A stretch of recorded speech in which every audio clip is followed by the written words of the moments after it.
Assalamualaikum warahmatullahi wabarakatuh. Perkenalkan, nama saya Salma Fibi Ananta, nomor absen 28 dari kelas 12 MIPA 6. Di sini saya akan menjelaskan tentang krisis moneter, politik, hukum, dan kepercayaan. Krisis moneter yang melanda Thailand pada tahun 1997 merupakan permulaan peristiwa yang mengguncang nilai tukar mata uang negara-negara di Asia. Salah satunya adalah Indonesia. Faktor utama dari krisis moneter tersebut adalah korupsi. Indonesia pada saat itu mengalami krisis moneter yang sangat buruk dan sulit untuk pulih kembali. Karena tata kelola yang buruk tertutupi oleh fantasisnya pertumbuhan ekonomi. Setelah kemerdekaan, praktik korupsi terjadi pada era Orde Lama dan Orde Baru.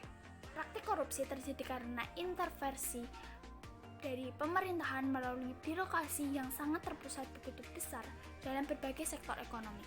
Akibatnya, hanya pengusaha yang dekat dengan pemerintahan saja yang dapat merasakan kekayaannya.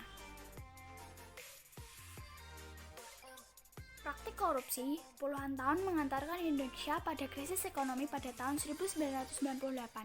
Pada akhirnya, Orde Baru tumbang akibat perilaku korupsi yang dibiarkan terus-menerus itu. Pada saat itu, lemahnya tata kelola perbankan memperburuk keadaan. Banyak bank yang tidak mempunyai modal, yang dimana bank menjadi jantung perekonomian Indonesia, yang akhirnya tumbang dan efeknya merambat ke berbagai lini perekonomian Indonesia.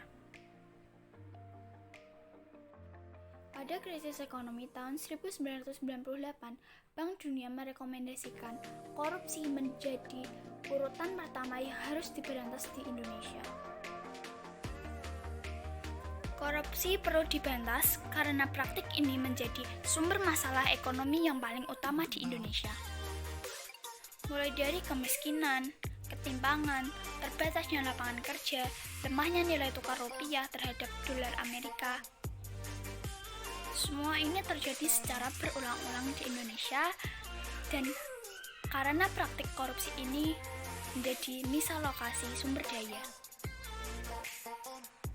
Penerapan dari Good Corporate Government atau GCG secara efektif mencegah dan menghambat tindakan korupsi karena GCG memiliki prinsip seperti transparansi, accountability, responsibility, juga komunitas, serta mencapai keuangan yang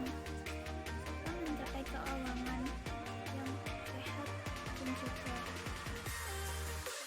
berkesinambungan. Terima kasih sudah mendengarkan dan juga melihat presentasi saya hari ini.